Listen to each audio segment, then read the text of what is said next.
Okay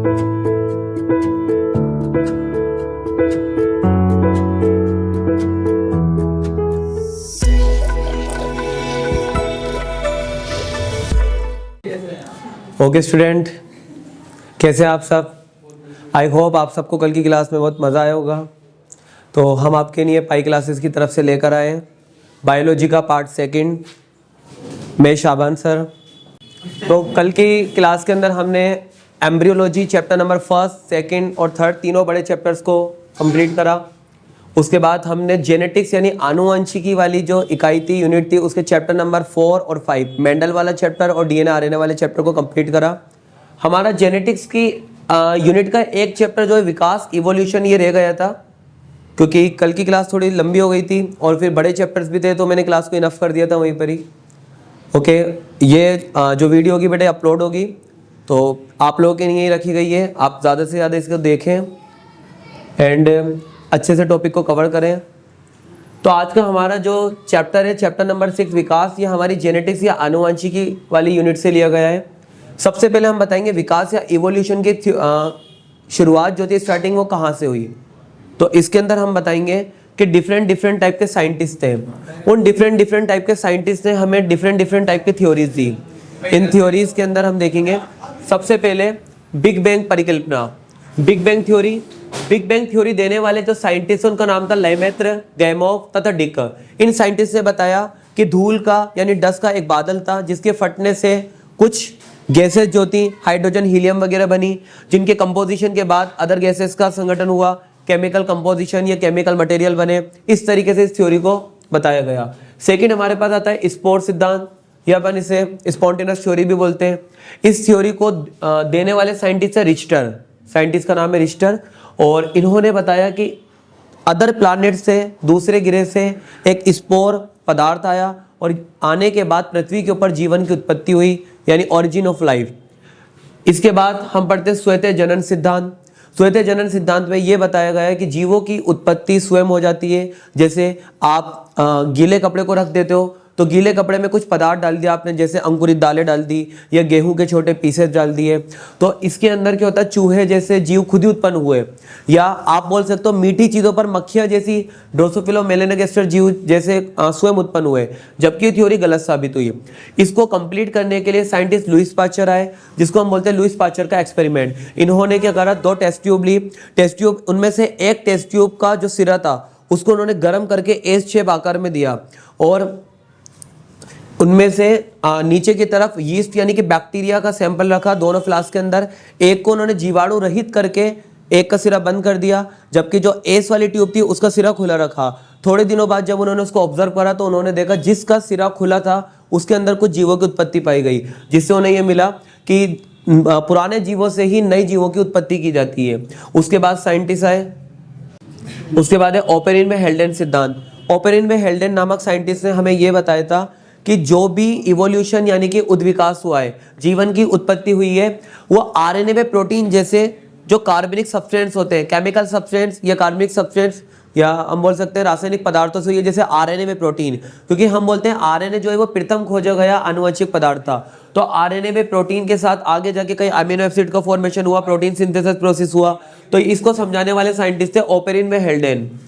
उसके बाद Miller का एक्सपेरिमेंट। मिलर ने अपने एक्सपेरिमेंट के अंदर एक फ्लास्क के अंदर मीथेन, अमोनिया और हाइड्रोजन गैस को लिया।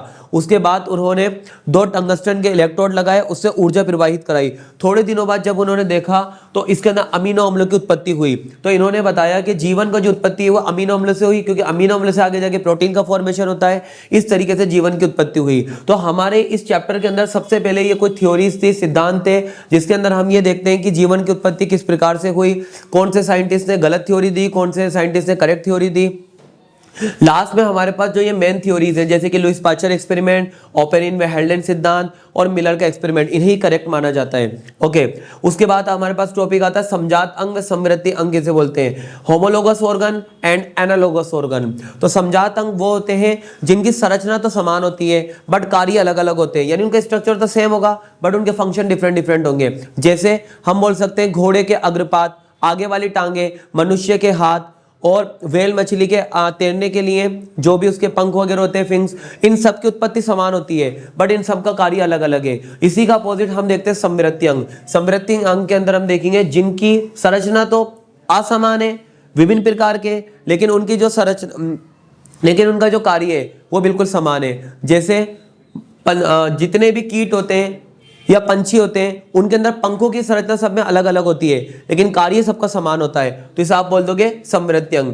हम दो प्रकार के उद्विकास को मोस्टली लेते हैं इसके अंदर, अपसारी विकास व अभिसारी विकास। इसको बोलेंगे डाइवर्जेंट इवोल्यूशन, इसको बोलेंगे कन्वर्जेंट इवोल्यूशन। अपसारी विकास जो होता है, इसका मतलब होता है कि एक ही जाति से किसी चीज का उद्विकास हुआ है और वो अलग अलग जगह पर फैली।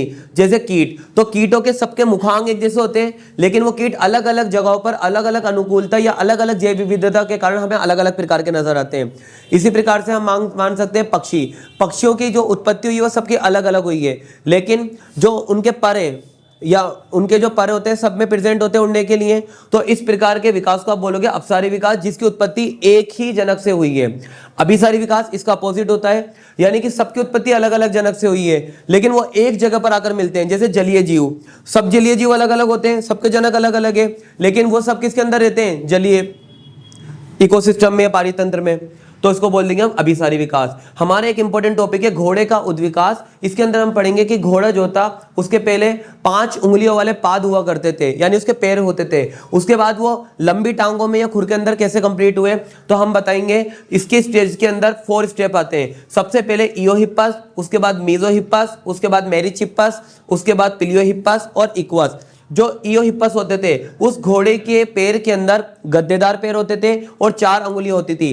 धीरे धीरे जैसे पठार बनते गए, पहाड़ बनते गए, चट्टाने घास के मैदान खत्म होते गए, चट्टानें बनती गई, तो घोड़े को जैसे वो चलने लगा तो उसकी अनुकूलताओं के अकॉर्डिंग वहां से 4 में से 1 उंगली वहां से विलुप्त होने लगी और डेवलपमेंट हुआ मीजोहिप्पस का।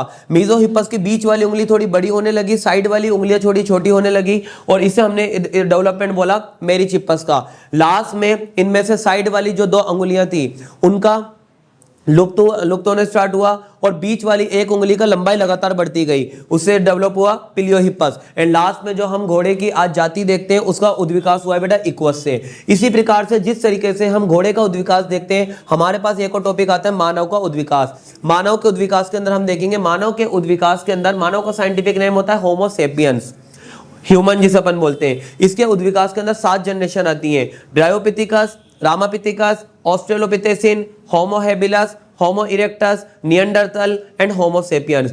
ड्रायोपिथिकस में हम बताएंगे इनकी पूरी संरचना जो थी वो चिंपैंजी और गोरिल्ला की तरह थी। ये दोनों हाथ टिकाकर चलते थे और इनके शरीर पर सघन रोम थे। उसके बाद रामापिथिकस, इन्होंने इनके मानव की तरह थोड़ा खड़ा होना स्टार्ट किया, और ये मांसाहारी थे, यानी कि भक्षी थे, शिकार कर खाते थे। उसके बाद आए ऑस्ट्रेलोपिथेसिन, इन्होंने पत्थर के हथियारों से शिकार करना स्टार्ट करा, और यहाँ से इसके अंदर ब्रेन कैपेसिटी यानी मस्तिष्क क्षमता डेवलप हुई, जिसकी नंबरिंग थी 400 से 600 सीसी। उसके बाद हम देखेंगे होमो हैबिलस। होमो हैबिलस जो थे वो शाकाहारी हुए, उन्होंने खेती करना स्टार्ट करी, फल वगैरह खाने स्टार्ट करे, और उनके अंदर जो मस्तिष्क क्षमता थी 400 से 600 से बढ़कर कितनी हो गई? 650 से 800 सीसी। उसके बाद होमो एबिलस, होमो इरेक्टस आए। होमो एबिलस के बाद आए होमो इरेक्टस। होमो इरेक्टस में हम देखते हैं ये जंगलों में रहने लगे और ये पत्थरों के चित्रकारी करने लगे, गुफाओं में रहने लगे। उसके बाद इनके मस्तिष्क क्षमता डेवलप हुई 900 से 1000 सीसी। उसके बाद आते हैं निएंडरथल। निएंडरथल जो थे वो झोपड़ियों में रहने लगे, घर बनाकर रहने लगे, खेती करने लगे, और इनकी मस्तिष्क क्षमता जो थी 1400 सीसी थी, और ये मानव से काफी अधिक समानता रखते थे। लास्ट में जो ड्रायोपिथिकस से जो उद्विकास या इवोल्यूशन स्टार्ट हुआ था, वो लास्ट में जाके होमो सेपियंस यानी कि ह्यूमन पर खत्म होता है। इसके बाद हम देखते हैं उद्विकास के बारे में समझाने वाले एक सबसे इंपॉर्टेंट साइंटिस्ट थे जिनका नाम था डार्विन। डार्विन ने हमें बताया कि डार्विन एक गैलोपागोस द्वीप की यात्रा करने गए थे, टापू पे गए थे। वहां पर उन्होंने डार्विन फिंच नाम की चिड़िया को देखा, और चिड़िया को देखने के बाद उन्होंने ये देखा कि उनको ये चिड़िया हर जगह पर नजर आई। जब वो गैलापागोस द्वीप पे गए वहां पर भी चिड़िया नजर आई, और जगह पर जब वो जिस तरीके से अपना सर्वे करते थे तो उन्हें और जगह पर भी डार्विन फिंच चिड़िया नजर आई। उन्होंने ये बताया कि डार्विन फिंच जो चिड़िया है उसका उद्विकास बीज भक्षी, सीड खाने वाली एक चिड़िया से हुए। तो इस तरीके के विकास को उन्होंने क्या बताया? अपसारी विकास, यानी कि इनका जनक कौन है, एक है, वो अलग अलग अनुकूलताओं के कारण अलग अलग जगह पर जन्म पनपने लगी या विकसित होने लगी। इन्होंने डार्विनवाद ने किसी भी अपसारी विकास के 5 चरण बताए। सबसे पहला अतिजनन, कोई भी जीव जो होता है अपनी पॉपुलेशन को बढ़ाने के लिए लगातार जनन करता है, इस प्रोसेस को हम बोलेंगे अतिजनन। अतिजनन होने के बाद संघर्ष, यानी वो वातावरण से संघर्ष करेगा, अपनी जाति के सदस्यों से आवास या खाने के लिए संघर्ष करेगा। तो और थर्ड आ जाएगा प्राकृतिक विभिन्नता, कोई भी दो जीव होते हैं एक ही फैमिली के, उनके अंदर भी जेनेटिकली आनुवंशिकी तौर पर एक दूसरे से विभिन्नताएं होती हैं, तो इसमें प्राकृतिक विभिन्नता डेवलप होती हैं। उसके बाद प्राकृतिक चयन, प्रकृति जिसका चयन करती है वह और अधिक विकसित होता जाता है, और प्रकृति जिसका चयन नहीं करती वो विलुप्त होते जाते हैं। लास्ट में नई जातियों की उत्पत्ति, जिनका प्रकृति चयन कर लेती है, यानी जो संघर्ष में आगे बढ़ जाते हैं, लास्ट में जाके वो जनन करते हैं और नई जातियों की उत्पत्ति करते हैं। इस प्रोसेस को हम बोलते हैं डार्विनवाद या डार्विज्म। उसके बाद हमारे पास एक टॉपिक आता है लेमार्कवाद। लेमार्कवाद को हम बोलेंगे लेमार्किज्म।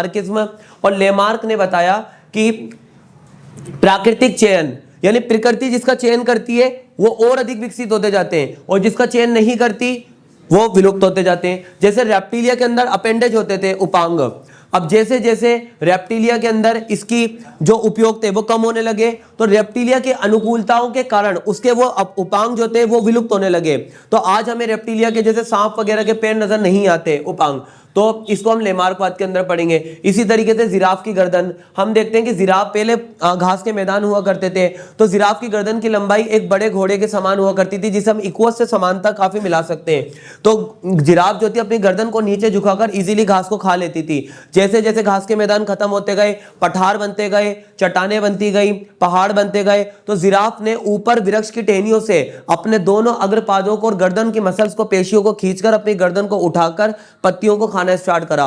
और आगे वाले अनुकूलताओं के कारण जिराफ की गर्दन हमें कैसी नजर आती है, लंबी नजर आती है।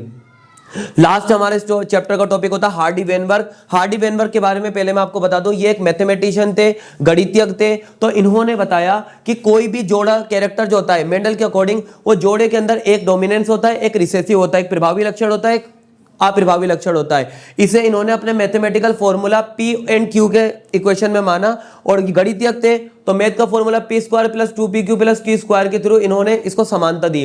उसके बाद उन्होंने बताया कि अगर किसी भी समुदाय के अंदर या किसी भी जाति के अंदर उत्परिवर्तन, विभिन्नताएं, मृत्यु दर, जन्म दर, घनत्व, लिंगानुपात अगर ये लगातार नहीं होते तो एक जाति की संख्या स्थिर बनी रहती है। इसको इन्होंने प्रैक्टिकल के द्वारा सिद्ध किया। इन्होंने बताया कि एक एरिया के अंदर अगर 100 लोग रहते हैं तो 100 में से 20 जो होंगे उनकी आंखें बड़ी होंगी, तो बड़ी आंखों को इन्होंने कैपिटल ए से शो करा। उसके बाद जो 40 होंगे उनकी बड़ी आंखें तो होंगी लेकिन वो विषम युग्मजी यानी कि हेटेरोजाइगस होंगी, और उसके बाद जो 40 होंगे उनकी आंखें कैसी होंगी, छोटी होंगी।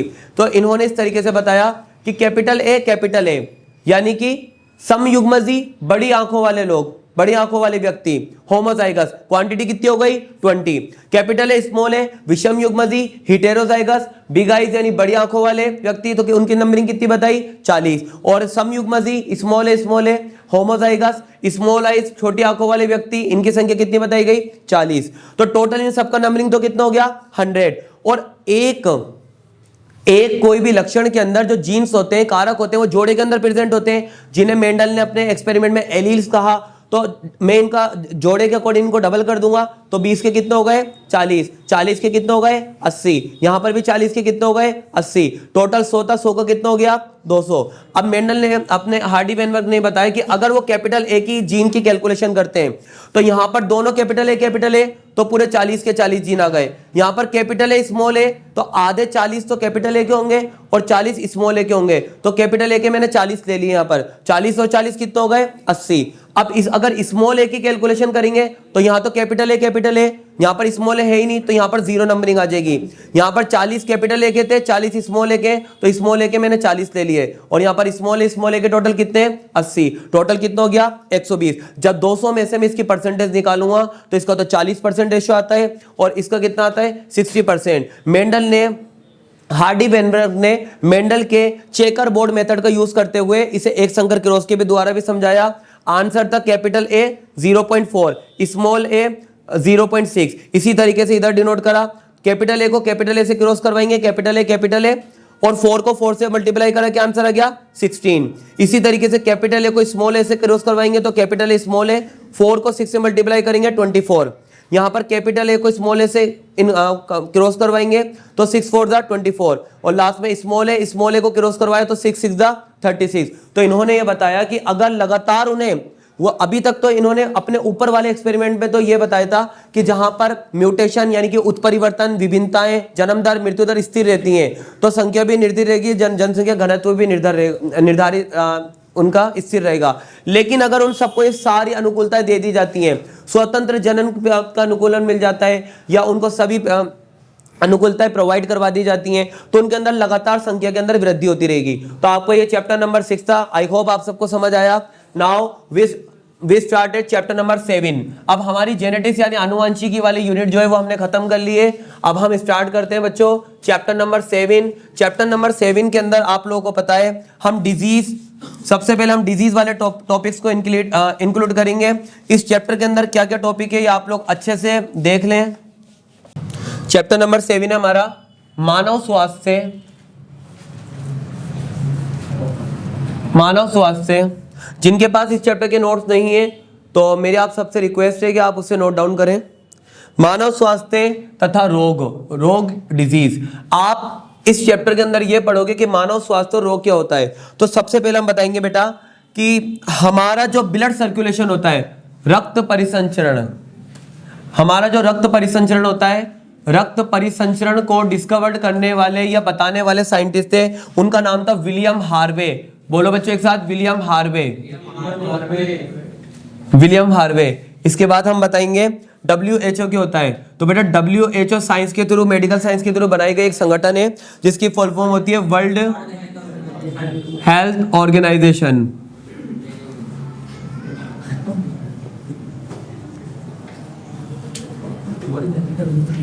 ओके, WHO ने अपन को एक स्वस्थ व्यक्ति, हेल्दी पर्सन की डेफिनेशन क्या बताई। इन्होंने बताया कि कोई भी जो व्यक्ति होता है वो सामाजिक यानी कि सोशली रूप से, ठीक है, उसके बाद वो मेंटली यानी कि मानसिक रूप से, और फिजिकली यानी कि शारीरिक रूप से स्वस्थ है।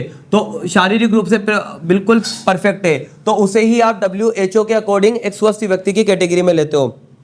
ओके, हम यहाँ पर बताएंगे रोग कितने प्रकार के होते हैं। हम बताएंगे डिजीज जो होते हैं बेटा वो हमारे 3 प्रकार के होते हैं। सबसे पहला एक होता है हमारे पास आनुवंशिकीय रोग, जो हमारे पास जेनेटिकली मेंडल के लॉज के अकॉर्डिंग आनुवंशिक रोग जो हमारी पीढ़ी दर पीढ़ी, जनरेशन टू जनरेशन ट्रांसफर होते हैं, जैसे डाउन सिंड्रोम हो गया, टर्नर सिंड्रोम हो गया, फिनाइल कीटोनूरिया हो गया, थैलेसेमिया हो गया, जो भी हमारे मेंडल के चैप्टर वाले के अंदर डिजीज आए थे उनको बोलेंगे आनुवंशिक रोग।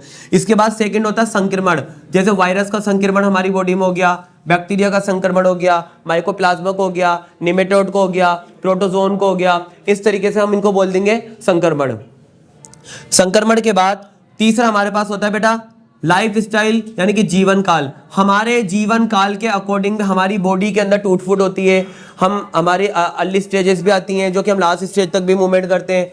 तो इस तरीके से जो भी हमारी जीवन काल होता है उसके अकॉर्डिंग भी यहाँ पर आप बीमारी से ग्रसित हो सकते हो।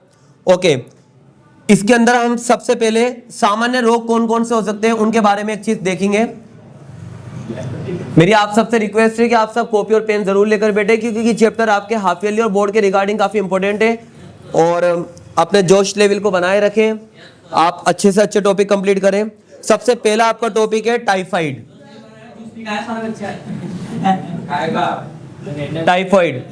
टाइफाइड जो होता है बेटा ये साल्मोनेला टाइफी के द्वारा फैलेगा। सबसे पहले आपको इसके बैक्टीरिया का नाम याद रखना है, साल्मोनेला टाइफी।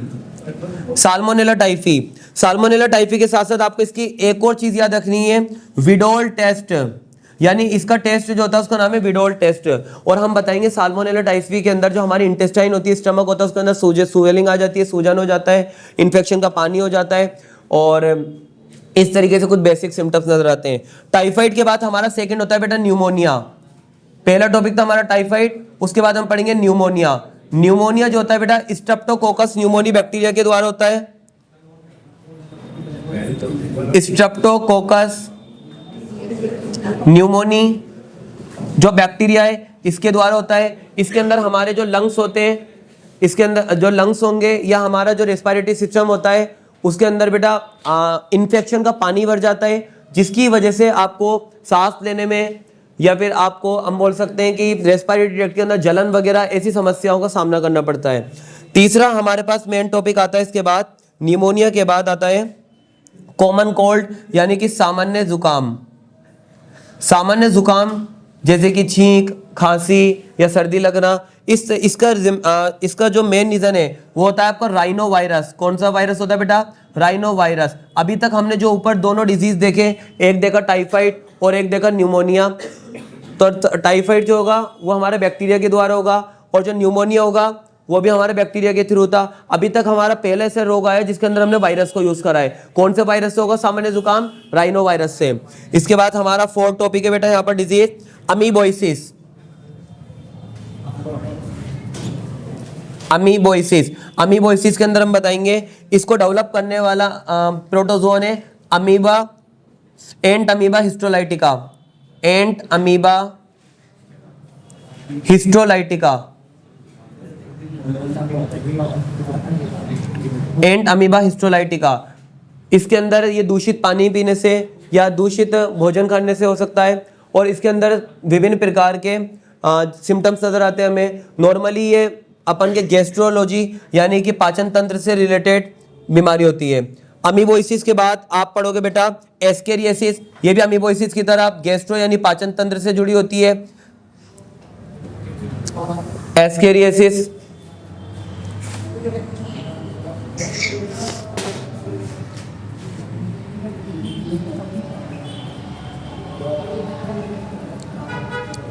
एस्केरिस जो होता है बेटा वो डेवलप होता है एस्केरिस लुम्ब्रिकोइडिस से।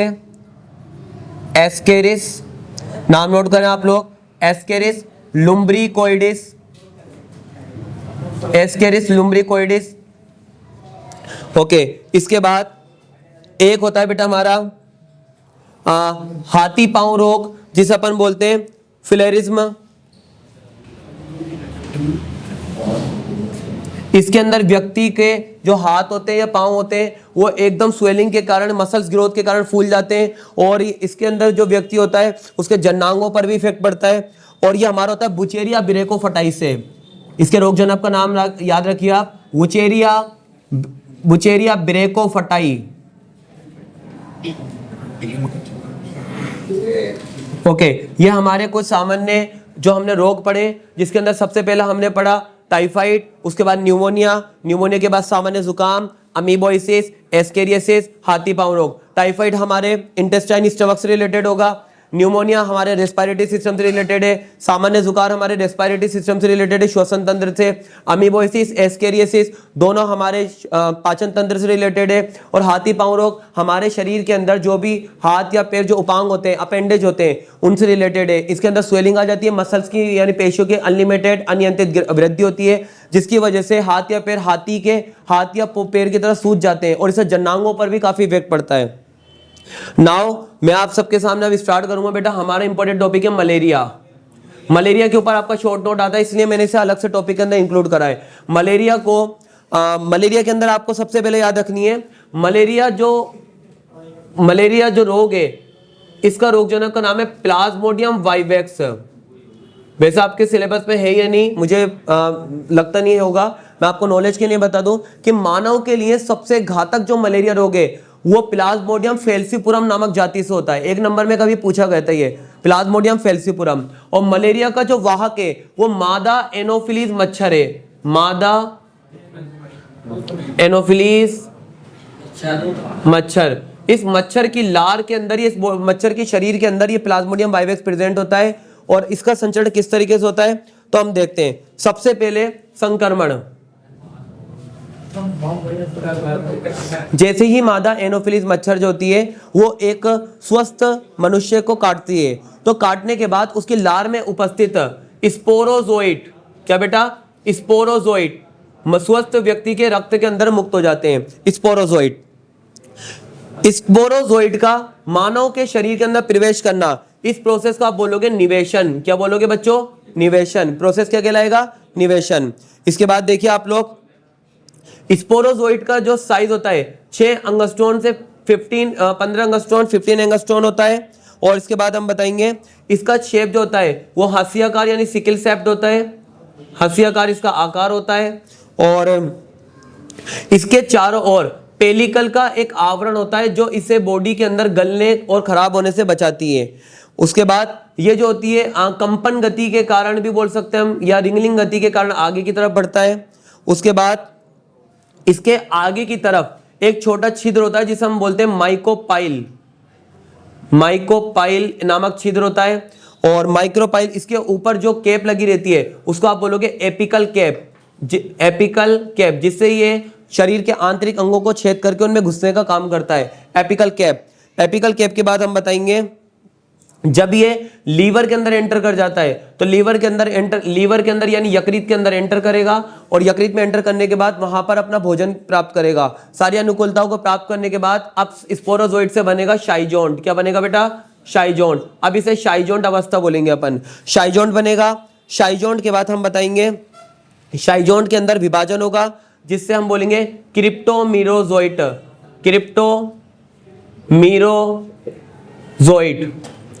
क्रिप्टोमीरोजोइट। और शाइजोन से विभाजन द्वारा क्रिप्टोमीरोजोइट बनने का ये प्रोसेस शाइजोगेमी कहलाता है। क्या कहलाएगा बेटा? शाइजोगेमी।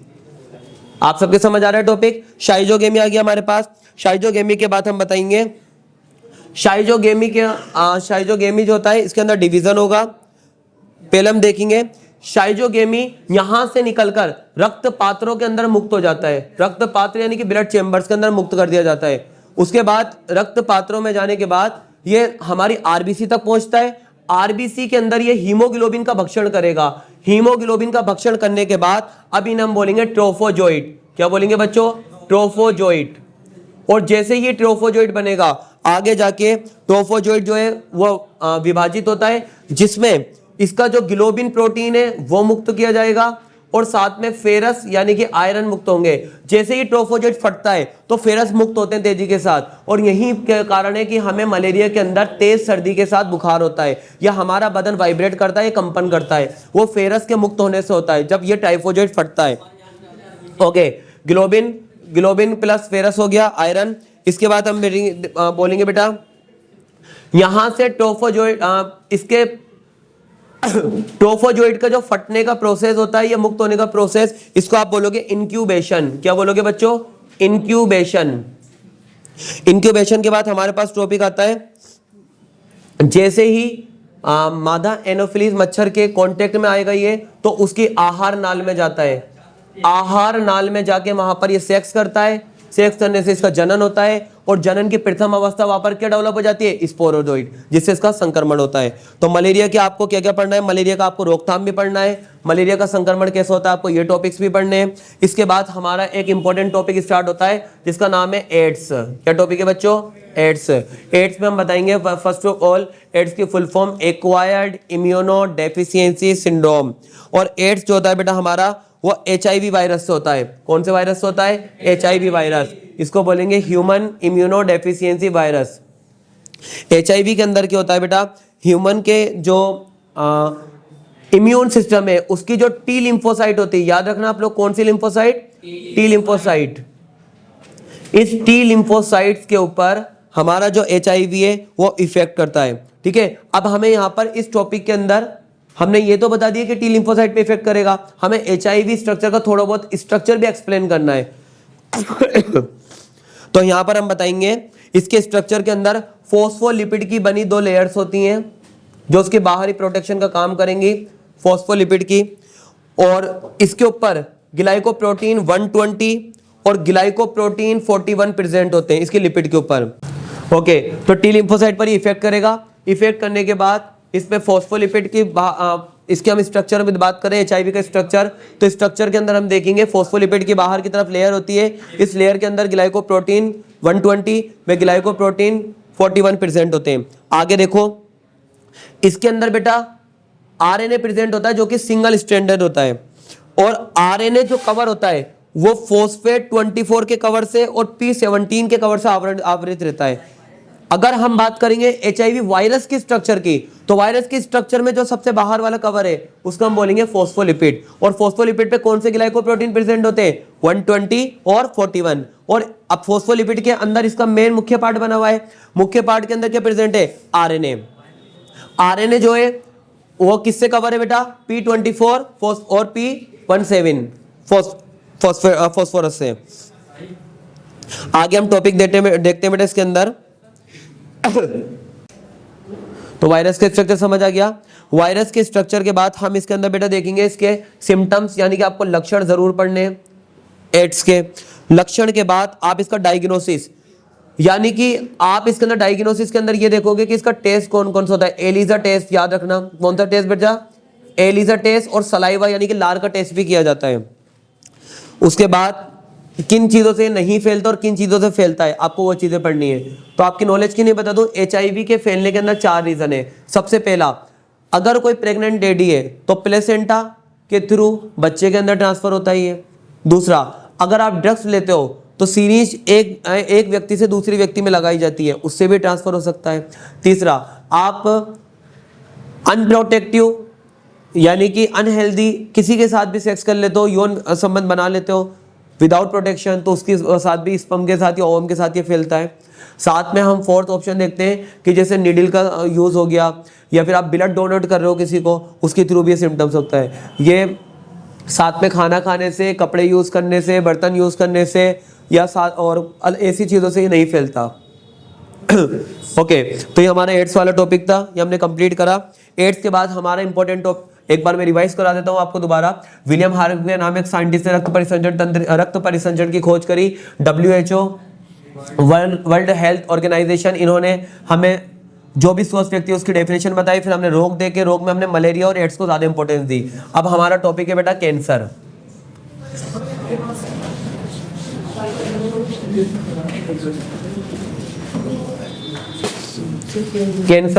कैंसर वाले टॉपिक के अंदर हम देखते हैं, सबसे पहले हम देखेंगे कैंसर का फॉर्मेशन क्या होता है। कैंसर के फॉर्मेशन में हम देखते हैं कि जब भी हमारी कोशिकाएं, ओके नाउ दैट, आगे देखो बेटा, हमारा टॉपिक है कैंसर। जब हमारी कोशिकाएं अनियमित वृद्धि करती हैं, तो वृद्धि करने के बाद वह ट्यूमर जैसे स्ट्रक्चर डेवलप कर लेती हैं, जिसे हम बोलेंगे कैंसर। और कैंसर के अंदर हम बताएंगे बेटा, कैंसर की जो गांठ होती है, ट्यूमर, वो 2 टाइप की होती है। एक होती है सुदम अर्बुद, और एक होती है हमारी दुर्दम अर्बुद। एक गांठ जो एक जगह पर बनने के बाद दूसरी जगह पर ट्रांसफर नहीं होती, वो हो गई सुदम। और जो एक जगह पर फैलने के बाद उसका इन्फेक्शन दूसरी जगह पर फैल जाता है, इसे आप क्या बोलोगे? दुर्दम अर्बुद। उसके बाद हम देखेंगे कैंसर कितने टाइप का होता है। कैंसर के टाइप, सबसे पहले होता है बेटा कार्सिनोमास। कार्सिनोमास हमारे ब्रीफ का यानी छाती का कैंसर होता है, ठीक है, फीमेल्स के अंदर ज्यादा होता है। कार्सिनोमास के बाद हम पढ़ेंगे सार्कोमास। सार्कोमास के बाद हम तीसरा देखेंगे ल्यूकेमिया। ल्यूकेमिया हमारा ब्लड कैंसर होता है, जो सबसे घातक व खतरनाक होता है, ल्यूकेमिया के बाद हम देखेंगे मायोमा, जो हमारी मसल्स में होता है, मायोमा के बाद बेटे हम देखेंगे एडिनोमा। आपको नाम जरूर याद करने, इनकी डेफिनेशन भी याद करनी है बेटा। एडिनोमा के बाद हम देखेंगे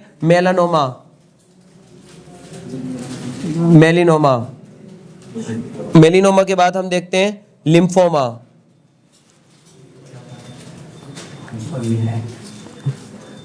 और लास्ट में हमारे पास आ जाएगा गिलियोमा।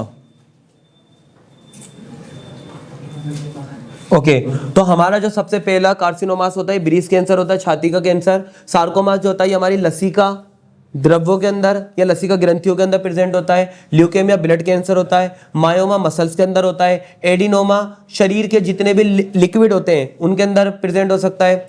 और मेलिनोमा यह हमारे शरीर के मेलेनिन ग्लैंड के अंदर प्रेजेंट हो सकता है। लिम्फोमा लिम्फेटिक सिस्टम के अंदर प्रेजेंट हो सकता है। और लास्ट में गिलियोना, जो हमारे गिलियोमा होता है, ये तंत्रिका तंत्र या नर्वस के अंदर प्रेजेंट हो सकता है, ठीक है। इसके बाद हम कैंसर के बाद हमारा टॉपिक आता है बेटा एक ड्रग और एल्कोहल। तो इसके अंदर आपको पढ़ने की ज्यादा वैसे टॉपिक है नहीं, क्योंकि जी के बेस्ड क्वेश्चन है। आप इसके अंदर ये बताओगे कि ड्रग्स या एल्कोहल का यूज़ कैसे होता है, कैसे वो फ़ायदेमंद है, कैसे वो हानिकारक है, कौन कौन सी दवाइयाँ प्राप्त की जा सकती हैं, एल्कोहल के क्या क्या दुरुपयोग हैं, उन सब चीज़ों के बारे में आप बताओगे। इसके बाद हम स्टार्ट करते हैं हमारी इम्यूनिटी। क्या स्टार्ट करेंगे बेटा हम? इम्यूनिटी। इम्यूनिटी यानी कि प्रतिरक्षा। तो हमारा टॉपिक है इम्यूनिटी, प्रतिरक्षा। ओके, इम्यूनिटी में हम देखेंगे बेटा, इम्यूनिटी दो प्रकार की होती है। एक होती है अविशिष्ट और एक होती है विशिष्ट, नॉन स्पेसिफिक और स्पेसिफिक। ठीक है, अविशिष्ट प्रतिरक्षा और विशिष्ट प्रतिरक्षा। अब सबसे पहले हम स्टार्ट कर रहे हैं टॉपिक में अविशिष्ट प्रतिरक्षा की हम बात करेंगे। तो अविशिष्ट प्रतिरक्षा के प्रकार, मतलब इसके अंदर क्या क्या चीज आ सकती हैं। अविशिष्ट होती है जो हमें जन्मजात होती है, जो मादा के थ्रू बच्चे के अंदर ट्रांसफर होती है, प्लेसेंटा के थ्रू भी आएगी और शरीर के अंदर डेवलपमेंट में भी ट्रांसफर होगी। अविशिष्ट के अंदर सबसे पहले हमारे पास आते हैं बेटा एनाटॉमिकल, यानी कि शारीरिक अवरोधक, यानी शरीर के ऐसे ऑर्गन जो अवरोध देने का काम करते हैं, जैसे कि हमारी पलकें हो गई, हमारी स्किन हो गई, या हमारे कुछ ऐसे बॉडी ऑर्गन हो गए। शारीरिक अवरोध के बाद हमारे पास आता है कार्यकीय, यानी कि शरीर के ऐसे कुछ ऑर्गन या ऐसे कुछ लिक्विड जो कार्यकीय अवरोधक के द्वारा इम्यूनिटी बॉडी में डेवलप करेंगे, जैसे कि पीएच हो गया, शरीर का टेम्परेचर बढ़ जाता है बुखार के टाइम पे, इस तरीके से। उसके बाद हम बताएंगे बेटा भक्षण, यानी हमारे शरीर के अंदर कुछ कोशिकाएं होती हैं जो वायरस बैक्टीरिया जैसी कोशिकाओं का भक्षण करती हैं, तो इन्हें हम भक्षाणु अवरोधक बोल देंगे। और लास्ट में हमारे पास स्टार्ट होता है विशिष्ट। विशिष्ट के अंदर हम बताएंगे कि ये विशिष्ट बीमारी के अकॉर्डिंग ली जाने वाली प्रतिरक्षा होती है जो हम बाहर से प्राप्त करते हैं, जैसे इंजेक्शन या वैक्सीन के थ्रू या टीकाकरण के द्वारा लेते हैं। तो इसके अंदर स्पेसिफिक के अंदर हम बताएंगे बेटा आपको विशिष्ट। अब बताएंगे इम्यूनिटी सेल कितने प्रकार की हो सकती हैं, इम्यूनिटी सेल्स। तो इम्यूनिटी सेल्स के अंदर हम बताएंगे ये 2 प्रकार की हो सकती हैं। एक तो होगी लिम्फोसाइट। लिम्फोसाइट भी हमारे पास 2 टाइप की होती है, टी लिम्फोसाइट और बी, जिनका निर्माण थाइमस में होता है। थाइमस हमारे शरीर में उपस्थित एक ग्रंथि होती है जो कि वक्ष गुहा में उपस्थित होती है। तो थाइमस में बनने वाली लिम्फोसाइट को बोलोगे टी लिम्फोसाइट, और बोन मेरो यानी अस्थि मज्जा में बनने वाली लिम्फोसाइट को आप बोलोगे B lymphocyte. T lymphocyte and B lymphocyte. और सेकंड हमारे पास आ जाता है एंटीजन। एंटीजन यानी कि प्रतिजन, जो हमारी आरबीसी की सतह पर उपस्थित होता है। तो हमारी 2 टाइप की सेल्स होती हैं। इसके बाद हम बताएंगे जो हमारी नॉन स्पेसिफिक यानी कि विशिष्ट प्रतिरक्षा। विशिष्ट प्रतिरक्षा हमारे पास 2 टाइप की होगी बेटा। विशिष्ट के मैं 2 प्रकार यहां लिख रहा हूं, एक होती है CMIS cell mediated immunity system, और एक होती है AMIS एक एंटीबॉडी, एंटीजन एंटीबॉडी, या हम बोल सकते हैं इसको एंटीजन एंटीबॉडी एक्टिव। चले अब देखो cell mediated immune system CMIS और AMIS। हमारी जो इम्यूनिटी होती है विशिष्ट वाली, ये हमारी कितने प्रकार की होगी बेटा? 2 टाइप्स की। ओके, अब देखिए हम इसके अंदर क्या पढ़ेंगे बेटा, ये किस तरीके से वर्क करती हैं। कोई भी एंटीजन सबसे पहले कोई भी एंटीजन जब हमारे शरीर के अंदर एंटीजन है वो रिएक्शन करता है हमारी एंटीबॉडी से, प्रतिरक्षा से। उसके बाद फिर इसको अपन सक्रिय करते हैं, एक्टिव होती है। सक्रिय करने के बाद ये पूरे समूह को यानी ग्रुप को एक्टिव करती है, ग्रुप एक्टिवेशन होता है। ग्रुप एक्टिवेशन के बाद लास्ट के अंदर यहाँ पर इम्यूनिटी यानी कि प्रतिरक्षा को डेवलप किया जाता है। दोबारा देखें आप लोग, CMIS कोशिका मध्यवर्ती प्रतिरक्षा बोलते हैं, CMIS cell mediated immune system, और सेकंड होती है AMIS। यहाँ पर हम बताएंगे दोनों ही किस तरीके से वर्क करती हैं। सबसे पहले हमारी बॉडी के अंदर जो प्रतिजन होता है वो अपन के जो एंटीबॉडी है यानी कि प्रतिरक्षा, इन दोनों के बीच में आपस में रिएक्शन होती है। रिएक्शन होने से ये जो सेल्स होती है उनको सक्रिय करती हैं। एक सेल सक्रिय होने के बाद पूरी ग्रुप ऑफ सेल को सक्रिय करती है जाकर, और सब मिलकर आपस में लास्ट में क्या डेवलप करती हैं, इम्यूनिटी। ये हमारे टीकाकरण या वैक्सीनेशन के द्वारा डेवलप्ड इम्यूनिटी होती है। जबकि ऊपर वाली जो हमने पढ़ी अविशिष्ट, वो किसके अंदर थी बेटा, वो जन्मजात थी, जो कि एक मदर से एक सन के अंदर पेरेंटल ट्रांसफर के थ्रू डेवलप की जाती है। अब हमारे पास इस चैप्टर का एक इंपॉर्टेंट टॉपिक है इम्यूनोग्लोबिन, यानी कि प्रतिरक्षी अणु की संरचना। तो प्रतिरक्षी अणु की संरचना के अंदर हम सबसे पहले देखते हैं, ये वाई शेप स्ट्रक्चर में होता है प्रतिरक्षी अणु की संरचना। प्रतिरक्षी अणु की संरचना यह हमें वाई शेप में नजर आता है कुछ, ठीक है। यहां पर आपस में बॉन्ड के द्वारा जुड़ा रहता है। ये डायग्राम आप सबके पास वैसे मौजूद है। इसके अंदर 4 चेन होती हैं, 4 श्रृंखलाएं, जिसको हम 2 कैटेगरी में डिवाइड करते हैं। एक होती है हेवी, एक होती है लाइट, भारी श्रृंखला और हल्की श्रृंखला। जो भारी होती है एच वाली, जो अंदर की तरफ प्रेजेंट है, जो मेन वाई का स्ट्रक्चर बनाती है, उसमें 440 अमीनो अम्ल उपस्थित होते हैं। और जो लाइट वाली होती है उसके अंदर 220 अमीनो अम्ल प्रेजेंट होते हैं। इस तरीके से हमारी इम्यूनोग्लोबिन की स्ट्रक्चर बनती है। अब इसी के साथ साथ हमारे पास टॉपिक आता है इम्यूनोग्लोबिन के प्रकार। तो याद रखना, एक होता है इम्यूनोग्लोबिन ए, ये हमारे कोलेस्ट्रम यानी कि खीस से मिलता है हमें, आईजी है।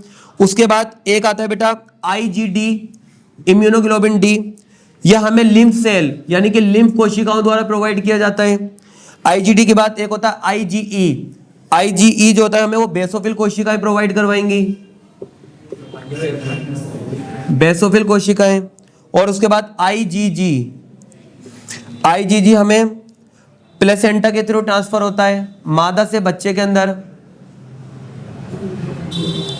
और उसके बाद लास्ट में आईजीएम, ये प्लाज्मा यानी कि लिक्विड या शरीर के अदर लिक्विड से हमें दिया जाता है। और एक टॉपिक हमारा इस चैप्टर का लास्ट बनता है वैक्सीनेशन यानी कि टीकाकरण। तो इसके अंदर बताते हैं कि अलग अलग कुछ विशिष्ट रोग होते हैं, तो उनकी रोग से बचने के लिए, रोग के लक्षण को, रोग के ट्रांसफर को कंट्रोल करने के लिए शरीर में बाहर से दी जाने वाली प्रतिरक्षा के लिए जो हम लिक्विड यानी एंटीजन एंटीबॉडी रिएक्शन के लिए जो लिक्विड ट्रांसफर करेंगे उसे हम क्या बोलेंगे, टीकाकरण या फिर वैक्सीनेशन। ओके, नाउ दैट हमारा चैप्टर नंबर 7 कंप्लीट हो गया। चैप्टर नंबर 6 हमने इवोल्यूशन से स्टार्ट करा था, इवोल्यूशन पूरा कंप्लीट करा हमने।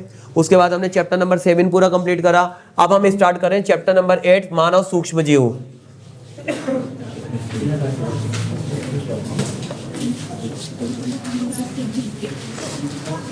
मानव सूक्ष्म जीव, चले सबसे पहले चैप्टर नंबर 8 तो हम बताएंगे बेटा मानव कल्याण में, चैप्टर का नाम है आपके मानव कल्याण में सूक्ष्म जीव, माइक्रोब्स इन ह्यूमन वेलफेयर।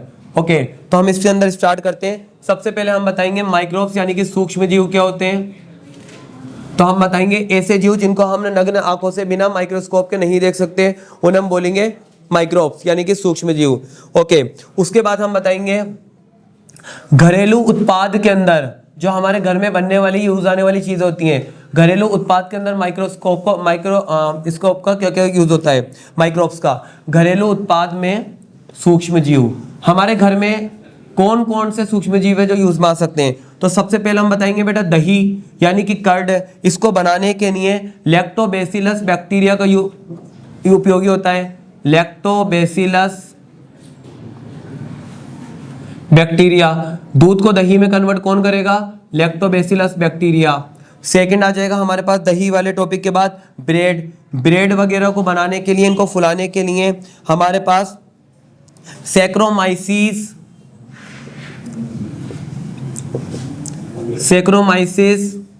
और साथ में सीरीविजल,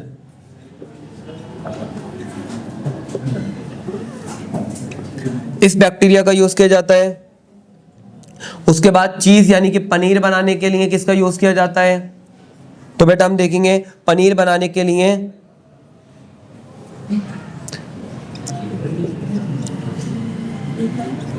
प्रोपियोनी बैक्टीरियम का यूज किया जाता है।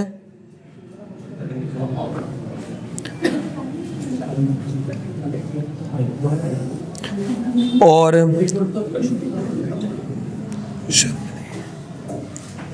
शारमेनाई। पनीर बनाने के लिए प्रोपियोनी बैक्टीरियम शारमेनाई का यूज किया जाता है। उसके बाद हम तीसरा टॉपिक देखेंगे, इंडस्ट्रियल एरिया यानी औद्योगिक उत्पाद के अंदर सूक्ष्म जीवों का कैसे उपयोग होता है। औद्योगिक उत्पाद, वैसे आपका छोटा ही चैप्टर है, ज्यादा बड़ा नहीं है। तो इसके अंदर हम सबसे पहले बताएंगे किण्वन पेय यानी कि एल्कोहल वगैरह बनाने के लिए किसका यूज किया जाता है। तो हम बात करेंगे बेटा, इसके अंदर भी यही आंसर आएगा, सैक्रोमाइसिस। बैक्टीरिया का नाम नोट करिए आप, सैक्रोमाइसिस सिरिविजन।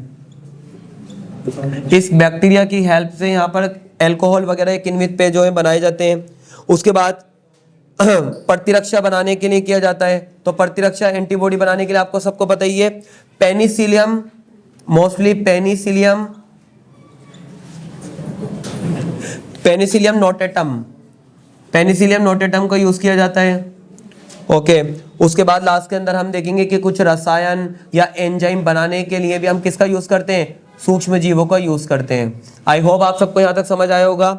इसके बाद हमारा टॉपिक आता है बेटा माइक्रोस्कोप को आप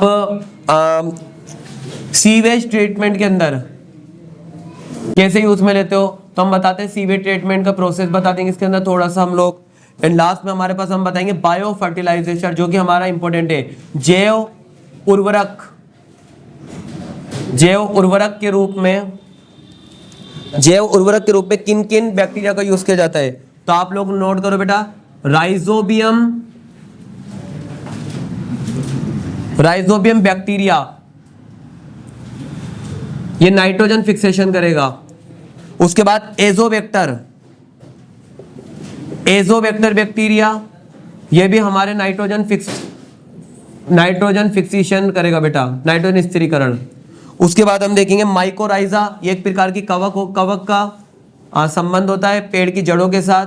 माइकोराइजा ये भी हमारा नाइट्रोजन स्थिरीकरण करेगा। और लास्ट में हम देखेंगे नोस्टॉक या एनाबीना, इस तरीके की एल्गी जो कि नाइट्रोजन फिक्सेशन करती है। तो इस चैप्टर के अंदर आपको खाली माइक्रोब्स के कौन कौन से यूजेज है उनको पढ़ना है। सबसे पहले हम बताएंगे सूक्ष्म जीव किसे बोलते हैं। उसके बाद घरेलू उत्पाद के अंदर कौन कौन से, दही का, ब्रेड का और पनीर का एग्जाम्पल दे दोगे आप। औद्योगिक उत्पाद में आप किण्वन का, प्रतिरक्षक और ये रसायन एंजाइम को बता दोगे।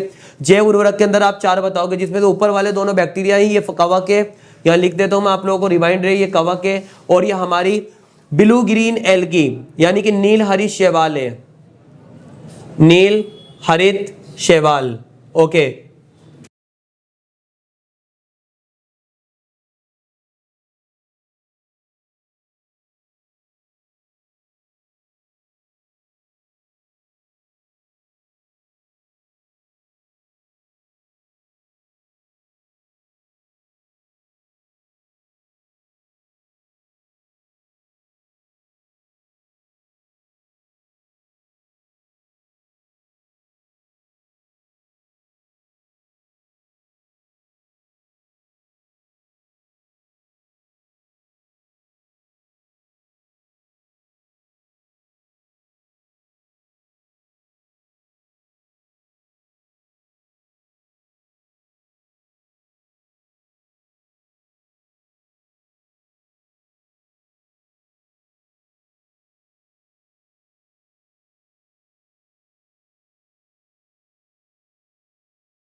Polymerase enzyme. पॉलीमरेज एंजाइम क्या करता है, डीएनए की कई सारी कॉपियां बनाने का काम करता है, और इस कॉपी बनाने के लिए हम एक प्रोसेस को यूज में लेते हैं जिसे क्या बोलोगे आप, पीसीआर।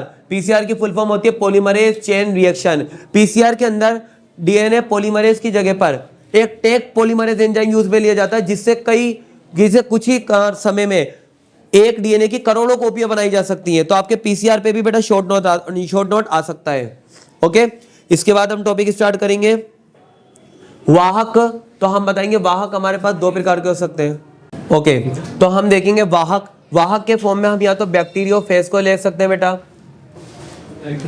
बैक्टीरियोफेज को ले सकेंगे, और बैक्टीरियोफेज के साथ साथ हम किसको लेंगे, प्लाज्मिड को ले सकते हैं। बैक्टीरियोफेज को लेंगे या फिर प्लाज्मिड को लेंगे। इसके बाद हम देखेंगे वाहक के क्या क्या गुण हो सकते हैं, और लास्ट में हमारे पास आता है बेटा परपोषी। परपोषी को आप कैसे तैयार करोगे, सबसे पहले तो आप कैल्शियम की सांद्रता के साथ Ca++ चार्ज के साथ इसे आप तैयार करोगे। इसको आइस पर रखोगे यानी बर्फ पर, और 42 डिग्री सेल्सियस पर पहले आप इसे गर्म करोगे। गर्म करने के बाद आप इसे दोबारा ठंडा करोगे। दोबारा देखो, परपोषी यानी होस्ट को आप तैयार कैसे करते हो, पुनर्योगक डीएनए बनाने के लिए। सबसे पहले आप उसे पॉजिटिव आयन दोगे, कैल्शियम आयन। उसके बाद उसे आप बर्फ पर रखोगे। बर्फ पर रखने के बाद 42 डिग्री सेल्सियस पर 42 डिग्री सेल्सियस तापक्रम पर उसे आप गर्म करोगे। उसके बाद दोबारा ठंडा करोगे बर्फ पर। इसके बाद अगर आप एनिमल सेल के अंदर यानी कि जंतु कोशिका के अंदर उसको ट्रांसफर कर रहे हो, तो ट्रांसफर करने का प्रोसेस होगा बेटा जीन गन। क्या होगा बेटा, जीन गन। और अगर आप प्लांट सेल के अंदर या प्लांट होस्ट है आपका, तो टॉपिक का नाम हो जाएगा माइक्रो इंजेक्शन। क्या नाम होगा बेटा, माइक्रो इंजेक्शन। और माइक्रो इंजेक्शन के अंदर टंगस्टन या सोने की धातुओं के साथ इसको तेज वेग के साथ स्प्रेड किया जाता है, यानी कि ट्रांसफर किया जाता है।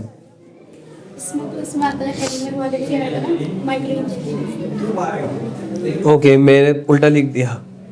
प्लांट सेल जो होगी उसके अंदर तो जीन गन होगा, और माइक्रो इंजेक्शन के अंदर एनिमल सेल होगी। ओके, तो ये हमारा परपोषी कोशिका तैयार हो गई। इसके बाद हम प्रोसेस देखेंगे। प्रोसेस को मैं आप टॉपिक के साथ ओरली आपको एक्सप्लेन कर रहा हूं।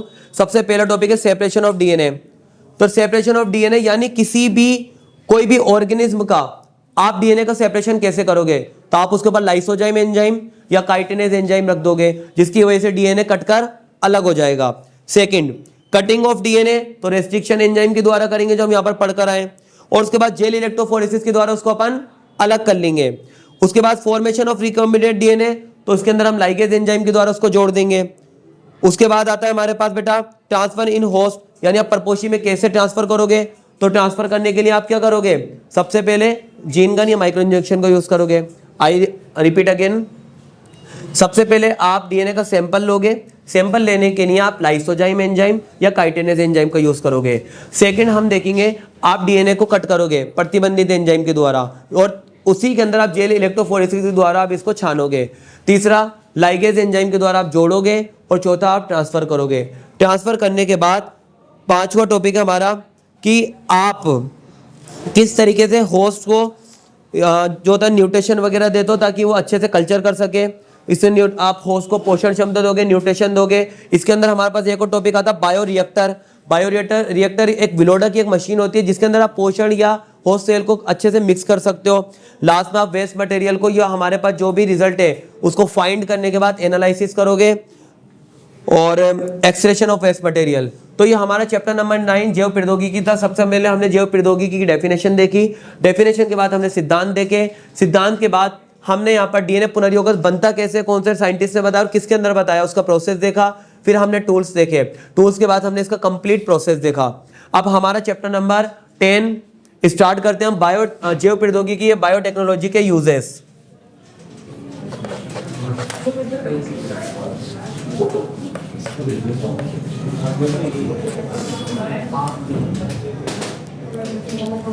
ये भी आपका छोटा ही चैप्टर है बेटा।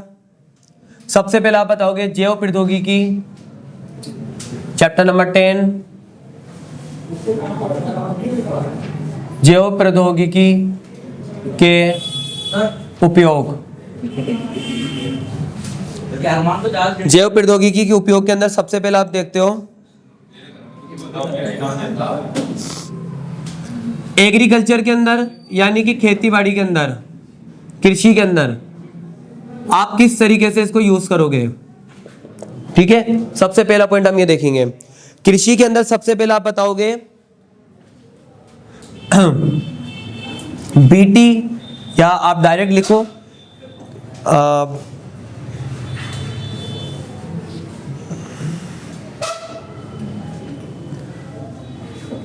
बीटी कॉटन, इसको ज्यादा इंपॉर्टेंस देनी है। वैसे तो टमाटर या बैंगन के अंदर भी करेंगे हम।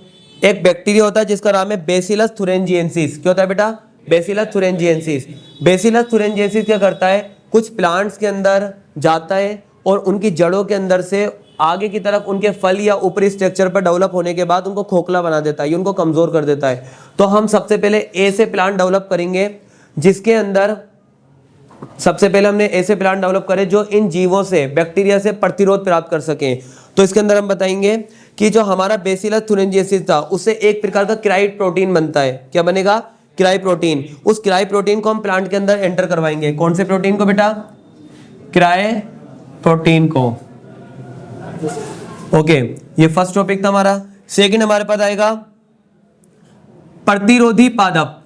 ऐसे पादप बनाएंगे जो बीमारियों से लड़ सकते हैं। हमारी प्लांट की बॉडी के अंदर कई निमेटोड यानी कि सूत्रकृमि जो होते हैं वो विभिन्न प्रकार के रोग या बीमारियां उत्पन्न करते हैं। तो इनको बचाने के लिए एक टीडीएनए स्थानांतरण किया जाता है। किसका किया जाएगा बेटा?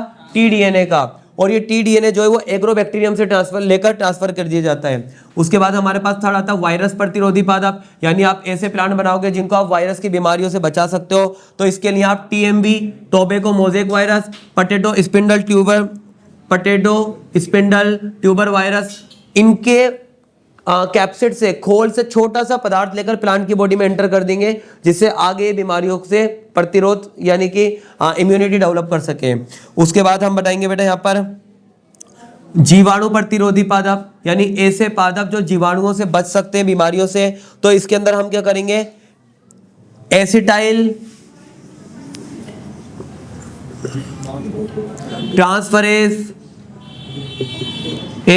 ट्रांसफरेज एंजाइम को उस प्लांट की बॉडी में ट्रांसफर कर देंगे जिसकी वजह से जो प्लांट होता है बैक्टीरियल डिजीज से बच सकता है। इसके बाद हमारे पास आएगा कवक प्रतिरोधी पादप।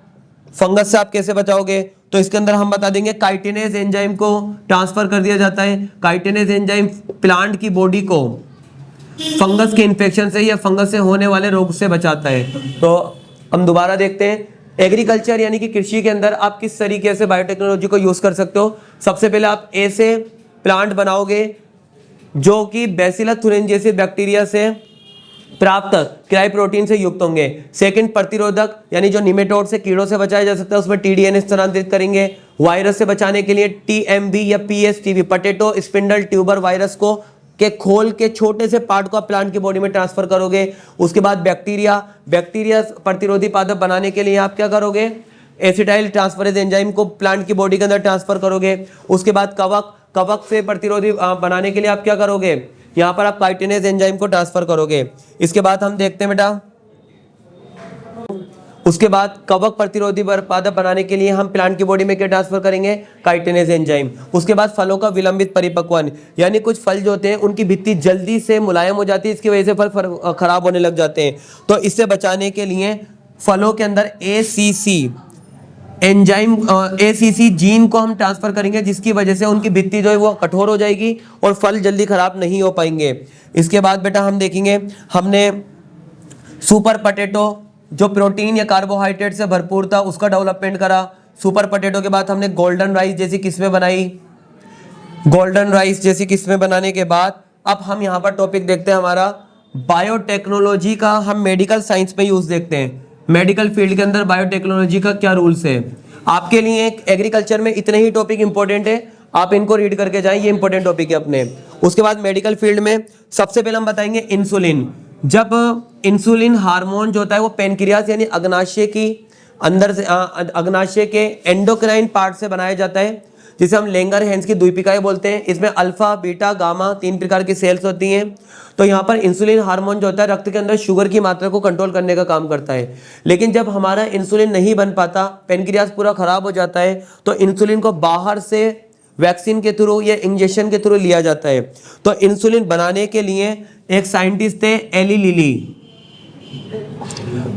एली लिली नामक वैज्ञानिक ने इसकी इंसुलिन जो हार्मोन है वो दो पॉलीपेप्टाइड श्रृंखलाओं से मिलकर बना है। तो इन्होंने ए और बी दो चेन निकाली और दोनों को ई कोलाई के अंदर स्थानांतरण करा और ई कोलाई के अंदर रिकॉम्बिनेंट डीएनए के द्वारा इंसुलिन हार्मोन को फॉर्मेशन करा और इस फॉर्मेशन को द्वारा बने हुए इंसुलिन को इन्होंने नाम दिया ह्यूमिलिन। क्या नाम दिया बच्चों? ह्यूमिलिन, क्योंकि ह्यूमन का इंसुलिन बना तो नाम पड़ गया ह्यूमिलिन। इसके अलावा जीन थेरेपी नाम टॉपिक देख सकते हैं हम। जीन थेरेपी के अंदर हम देखेंगे कि पुराने जो रोगग्रस्त जीन होते हैं उनको हटाकर नए जीनों को ट्रांसफर किया जा सकता है। ऐसा कैंसर के अंदर किया जाता है या कई गंभीर ऑपरेशन टाइम पे सर्जिकल बीमारियों के अंदर किया जाता है। जीन थेरेपी के अंदर एलिजा टेस्ट याद रखना आप लोग। एलिजा टेस्ट किस तरीके से किया जाता है? इसके अंदर एंटीजन को लिया जाता है और एंटीबॉडी को एक प्लेट के ऊपर रखा जाता है। जब एंटीजन को एंटीबॉडी पर डाला जाएगा, दोनों के बीच के अंदर जब रिएक्शन होती है तो उससे हमें पता चल जाता है कि जिस बीमारी का हमने प्रतिजन लिया था वो उसके प्रतिरक्षा से यानी एंटीबॉडी से रिएक्शन कर जाता है। तो एलिजा टेस्ट में हमें पॉजिटिव रिजल्ट शो होता है और अगर वो दोनों के बीच में सम्मिश्र यानी कॉम्प्लेक्स नहीं बनता है तो वो नेगेटिव रिजल्ट शो करता है। एलिजा टेस्ट के बाद हम यहाँ पर टॉपिक देखते हैं। आप लोगों ने ये एग्रीकल्चर वाला टॉपिक नोट कर लिया। इसके बाद हम टॉपिक देखते हैं कि एनिमल्स का किस तरीके से यूज किया गया रिकॉम्बिनेंट डीएनए के द्वारा। तो इसके अंदर हम देखेंगे ट्रांसजेनिक एनिमल यानी कि पारजीनी या पारजीवी भी बोलते हो आप, जंतु बनाए गए। इसके अंदर क्या किया गया? सबसे पहले रोजी नामक एक गाय बनाई गई जिसके अंदर जो दूध था वो उच्च गुणवत्ता वाला था। इसके अलावा ट्रांसजेनिक पिग यानी कि सुअर बनाया गया जिसके अंदर इस तरीके से रिकॉम्बिनेंट डीएनए प्रोसेस किया गया था कि अगर फ्यूचर के अंदर मानव के अंदर कई अंग प्रत्यारोपण यानी ऑर्गन ट्रांसप्लांट की जरूरत पड़े तो इसकी हेल्प ली जा सके। इसके बाद हमने वूल यानी कि ऊन के उत्पादन के लिए भेड़ों के अंदर भी इस तरीके का प्रोसेस देखा। लास्ट में हम देखते हैं बेटा एक टॉपिक आता बायो पेटेंट किसे बोलते हो आप, और बायोपायरेसी किसे बोलते हो आप। कोई भी जो साइंटिस्ट है या कोई भी देश का कोई नागरिक है तो अगर वो उसने रिकॉम्बिनेंट डीएनए बायोटेक्नोलॉजी के द्वारा खुद का उत्पाद यानी कि प्रोडक्ट बनाया है तो उसको अपने नाम से पब्लिश करता है। इस प्रोसेस को आप क्या बोलोगे? Bio patent. और इसी तरीके से जैव प्रौद्योगिकी के उत्पादों की या फिर रिकॉम्बिनेंट डीएनए की चोरी करना या डकैती करना तो बायोटेक्नोलॉजी के अंदर इस प्रोसेस को आप क्या बोलोगे? बायोपायरेसी। तो इस चैप्टर के अंदर हमने क्या देखा? सबसे पहले एग्रीकल्चर के अंदर यूजेस कैसे होंगे बायोटेक्नोलॉजी के। उसके बाद हमने मेडिकल फील्ड के अंदर यूजेस देखे। मेडिकल फील्ड के बाद हमने एनिमल्स के अंदर यूजेस देखे। एनिमल्स के यूजेस के बाद हमने बायो पेटेंट और बायोपायरेसी देखा। नाउ वी स्टार्टेड हमारी इस बुक की लास्ट यूनिट चैप्टर नंबर 11 और इकोलॉजी यानी कि पारिस्थितिकी।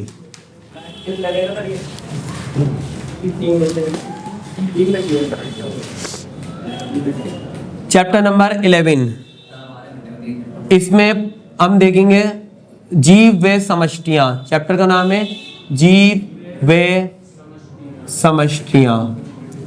तो इसके अंदर सबसे पहला आप लोग डेफिनेशन देखोगे एनवायरनमेंट यानी कि वातावरण या पर्यावरण क्या होता है।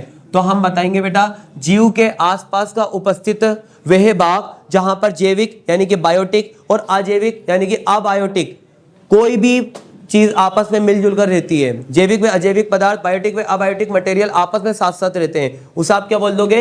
इन्वायरमेंट या फिर वातावरण। इसके बाद हम बताएंगे पारिस्थितिकी। पारिस्थितिकी आप किसे बोलते हो? पारिस्थितिकी आप बोलोगे वातावरण की संरचना को आप क्या बोलोगे? पारिस्थितिकी या फिर पारितंत्र। और ये जो टर्मिनोलॉजी थी ये ओडम नाम के साइंटिस्ट ने दी थी बेटा। किसने दी थी? ओडम नाम के वैज्ञानिक ने। इसके बाद हम इस चैप्टर से रिलेटेड कुछ छोटे छोटे टर्मिनोलॉजी डिफाइन करेंगे। जैसे सबसे पहला आता है हमारे पास जीव यानी कि ऑर्गेनिज्म। पारिस्थितिकी में उपस्थित या वातावरण में उपस्थित सभी जैविक घटक क्या कहलाते हैं? जीव। जीव के बाद हम देखेंगे समान दिखने वाले जीवों को आप क्या बोलोगे? समष्टि या फिर इसको हम बोलते हैं पॉपुलेशन। और जहां पर कई सारी जातियां आपस में मिल जाती हैं तो वहां पर क्या बन जाएगा? समुदाय या फिर कम्युनिटी। ओके, उसके बाद जैसे कि जंतु समुदाय हो गया, पादप समुदाय हो गया या सूक्ष्म जीव समुदाय हो गया। और जहां पर कई सारे समुदाय मिल जाते हैं जैसे कि जंगल के अंदर पादप समुदाय भी है और हमारा जंतु समुदाय भी है, प्लांट कम्युनिटी भी है और एनिमल कम्युनिटी भी है। तो इसे हम बोल देंगे जीवोम या फिर बायोम, जीवोम बोल देंगे बेटे इसे हम। और जहां जहां तक पृथ्वी तक के दूर तक फैला हो वो भूभाग जहां पर जीवन संभव है उसे आप क्या बोलोगे? जीवमंडल, बायोस्फेयर। ओके, नाउ दैट इस चैप्टर के अंदर फिर हम ये चीज देखेंगे मुख्य अजैविक कारक कौन कौन से हो सकते हैं। तो मुख्य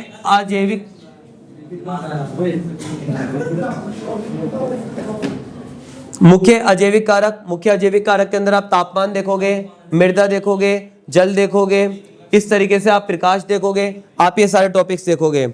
उसके बाद हमारे पास टॉपिक है समष्टि। समष्टि के अंदर आप सबसे पहले बताओगे समष्टि के गुण, समष्टि घनत्व। समष्टि आपने ऊपर भी देख लिया, एक समान दिखने वाले जीवों की संख्या को या जीवों का आप क्या बोलोगे? समष्टि। समष्टि के गुण की बात करेंगे तो समष्टि घनत्व। सबसे पहले समष्टि का पॉपुलेशन डेंसिटी, एक इकाई क्षेत्र में उपस्थित जीवों की संख्या, समष्टियों की संख्या क्या कहलाती है? समष्टि घनत्व। समष्टि घनत्व का आपको फॉर्मूला याद रखना है बच्चों, PD = N/S। उसके बाद एक होती है जन्म दर, प्रति इकाई समय में जन्मे जीवों की संख्या, जो नए बर्थ हुआ है जन्मे, उनकी संख्या को बोलोगे आप जन्म दर। और इसी प्रति इकाई समय में मरने वालों की संख्या को आप क्या बोलोगे? मृत्यु दर। और जो सेक्स रेशियो होता है, यानी कि कितने नर और कितने माधव समष्टि में उपस्थित है, इसको आप बोलोगे लिंगानुपात। क्या बोलोगे बच्चों? लिंगानुपात, सेक्सुअलिटी। इसके बाद हम टॉपिक देखते हैं पिरामिड। पिरामिड हमारे पास 3 प्रकार के बनेंगे। अगर हमारी समष्टि लगातार जन्म दर उसकी लगातार बढ़ रही है और बढ़ने के बाद उसकी नंबरिंग लगातार बढ़ रही है, जन्म दर तेजी से हो रही है, तो इसको बोलोगे आप बढ़ता हुआ ग्राफ। ओके, और अगर उसको एक टाइम के आने के बाद अनुकूलता नहीं मिल पाई और वो स्टेबल हो गया तो इसे आप क्या बोल दोगे? स्थिर। और उसके बाद अगर जन्म दर की संख्या लास्ट के अंदर आके एकदम से कम हुई और कम होने के बाद मृत्यु दर जो है वो तेजी से होने लगी वापस, तो इसको आप बोलोगे घटता हुआ ग्राफ। इस तरीके से आप ये 3 तरीके के पिरामिड बनाते हो जिन्हें अपन समष्टि ग्राफ या समष्टि पिरामिड भी कहते हैं। चले, जीव एवं समष्टि वाले में चैप्टर में सबसे पहले हमने वातावरण पढ़ा। वातावरण के बाद हम देखेंगे पारिस्थितिकी। पारिस्थितिकी की टर्मिनोलॉजी ओडम नाम के वैज्ञानिक ने दी थी। उसके बाद ऑर्गेनिज्म, पॉपुलेशन, कम्युनिटी, बायोम और बायोस्फीयर। उसके बाद हमने प्रमुख यानी मेन अबायोटिक फैक्टर देखे। उसके बाद यहां पर हमने birth control rate, death control rate, death rate, birth rate, sexuality और 3 टाइप के पिरामिड्स देखे। ओके, नाउ आगे हम देखते हैं बेटा, इसके अंदर हमारे पास 2 टाइप के मॉडल्स आते हैं। अगर मैं मॉडल्स की बात करूं तो किसी भी समष्टि के अंदर अगर लगातार वृद्धि होती है तो उसे हम बोल देंगे जे शेप ग्राफ। और अगर एक समय पर आने के बाद वो जो वृद्धि है वो रुक जाती है तो उसको हम बोलेंगे एस शेप ग्राफ। ओके, अब यहाँ पर जो एक्सपोनेंशियल ग्राफ होता है इसको बोलोगे आप चरघातांकी मॉडल। जो हमारा चरघातांकी मॉडल होता है इसका फॉर्मूला बनाओगे dN/dt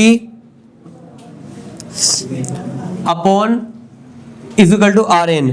और यहां पर आप फॉर्मूला बताओगे dN/dt Rn और K - N/K। यहां पर K का मतलब होता है पोषण क्षमता। इसके बाद आप विभिन्न इस मॉडल को आप बोलोगे चरघातांकी मॉडल, इसको आप बोलोगे संभार तंत्र वृद्धि मॉडल। अगर किसी भी समष्टि के अंदर समष्टि के अंदर जीवों को लगातार अनुकूलन, लगातार पोषण मिल रहा है तो उनकी वृद्धि लगातार होती है। इस तरीके से जे शेप ग्राफ बनेगा। और आगे जाने के बाद अगर उनके पास जो भी उनके पास पोषण साधन है वो स्थिर हो जाते हैं, यानी कि लिमिटेड हो जाते हैं, उनकी कमी होने लग जाती है, तो ये ग्राफ ऊपर से नीचे की ओर झुकेगा। तो कैसे शेप आ जाएगा? S shape. तो इसे आप क्या बोलोगे? संभार तंत्र वृद्धि मॉडल। इस मॉडल के बाद हम इस चैप्टर के अंदर देखते हैं विभिन्न प्रकार की प्रतिक्रियाएं या हम बोल सकते हैं इंटरैक्शंस। सबसे पहले इंटरैक्शन के अंदर हम सबसे पहले देखेंगे बेटा परभक्षण। परभक्षण को आप बोलोगे प्रीडेशन। परभक्षण के अंदर एक जीव दूसरे जीव को खा जाता है या मारकर खा जाता है तो इसमें एक जीव को तो लाभ होगा और दूसरे जीव को हानि होगी। इसके बाद होता है स्पर्धा। स्पर्धा क्या यानी कंपटीशन, लड़ाई, तो दोनों जीव को ही हानि होती है। उसके बाद आएगा परजीविता यानी कि पैरासाइटिज्म। तो इसमें जो रहने वाला जीव है उसको तो फायदा होगा और दूसरे जीव को हानि होगी। सहभोजिता, सहभोजिता के अंदर क्या होता है बेटा, एक जीव को तो लाभ होता है और एक जीव को न लाभ होता है न हानि होती है। उसके बाद आएगा सहोपकारिता। सहोपकारिता के अंदर दोनों जीवों को एक साथ लाभ होता है, दोनों एक दूसरे को फायदा पहुंचाते हैं। सहभोजिता का एग्जांपल हम ले सकते हैं व्हेल मछली के ऊपर बार्नेकल। तो व्हेल मछली को तो इससे कुछ फायदा नहीं पहुंच रहा, जबकि बार्नेकल को रहने के लिए स्पेस मिल जाता है। ऐसे आम के पेड़ पे आर्किड, आर्किड एक बेल होती है जो कि मैंगो ट्री यानी आम के पेड़ पर रहती है, तो इससे आम के पेड़ को कुछ फायदा नहीं होता, जबकि आर्किड को रहने के लिए एक आवास मिला। और इसके बाद हम देखते हैं लास्ट में सहजीवी। सहजीवी के अंदर हम पादपों के अंदर ज्यादा एग्जांपल लेते हैं जिसके अंदर दोनों को फायदा होता है। तो हम दोबारा देखते हैं इनको इंटरेक्शंस को। परभक्षण, जिसमें एक जीव दूसरे जीव का भक्षण करेगा, तो जो भक्षण कर रहा है उसको फायदा होगा, जिसका भक्षण होगा उसको नुकसान होगा। स्पर्धा यानी कॉम्पिटिशन, दोनों का हानि होगी। पैरासाइटिज्म, परजीविता, परजीविता के अंदर बेटा दोनों में से एक को फायदा होगा और एक को हानि होगी। सहभोजिता यानी कि कम्युनिज्म, इसके अंदर एक को लाभ होता है और एक को ना लाभ होता है ना हानि होती है। उसके बाद सहोपकारिता यानी कि म्यूटलिज्म, इसके अंदर दोनों को लाभ होता है। और लास्ट के अंदर सिम्बायोसिस यानी कि सहजीवी, जिसमें दोनों को लाभ होता है। ओके, इस चैप्टर के बाद हम स्टार्ट करते हैं हमारी बुक का चैप्टर नंबर 12। अभी तक हमने चैप्टर नंबर 6 पढ़ लिया।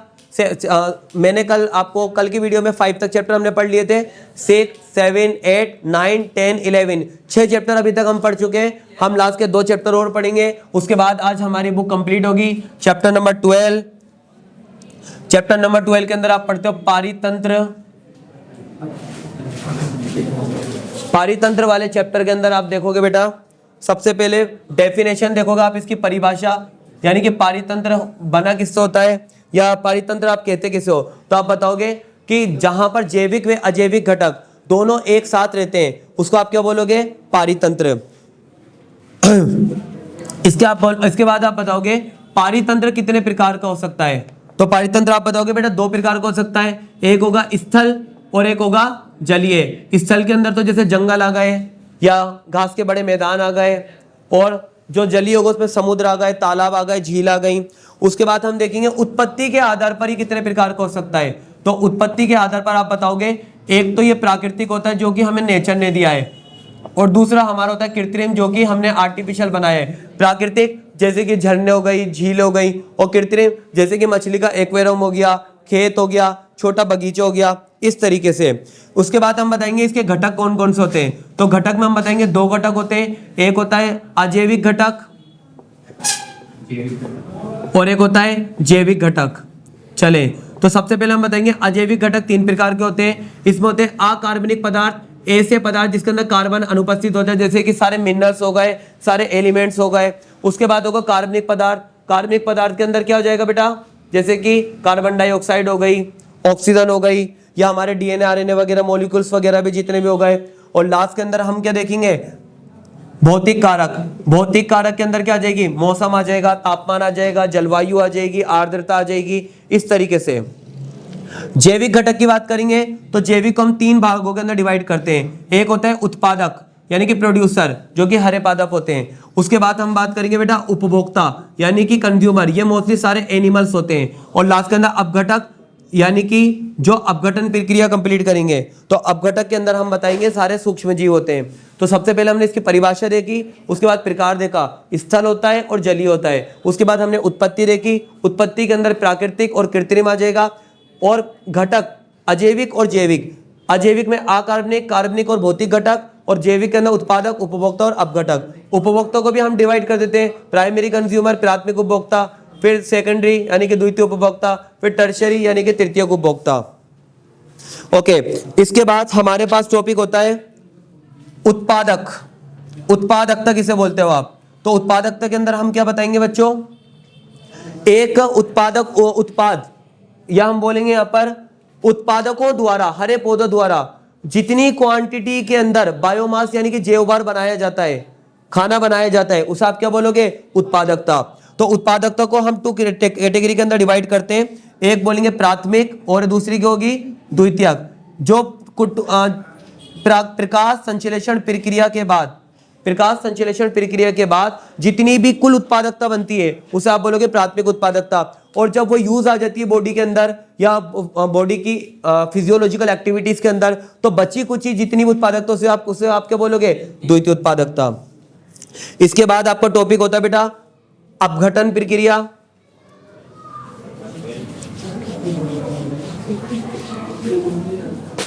अपघटन प्रक्रिया यानी कि सूक्ष्म जीव जो होते हैं वो चीजों का अपघटन कैसे करते हैं। तो अपघटन के अंदर सबसे पहले आप बताओगे खंडन, यानी कि चीजों को छोटी छोटे टुकड़ों के अंदर कट किया जाता है। खंडन के बाद हमारे पास सेकंड टॉपिक आता है बच्चों निक्षालन। निक्षालन के अंदर जो घुली अवस्था के अंदर, यानी कि जो विलयशील पोषण जितने भी पोषक पदार्थ होते हैं, मिनरल्स होते हैं, वो जल के अंदर घुलकर और मिट्टी की सतह पर यानी जल के साथ निचली सतहों पर चले जाते हैं। निक्षालन के बाद होता है अपघटन, यानी ऐसे बड़े कार्बनिक पदार्थ जिनको अपघटक, जैसे बैक्टीरिया हो गया, फंगस हो गया या हमारे अदर निमेटोड हो गए, तो इनको अपघटक जो होते हैं अपघटन प्रक्रिया द्वारा उनको अपरद यानी छोटे छोटे टुकड़ों के अंदर कट कर देते हैं। कट करने के बाद यहां पर आता है हमारे पास ह्यूमिफिकेशन।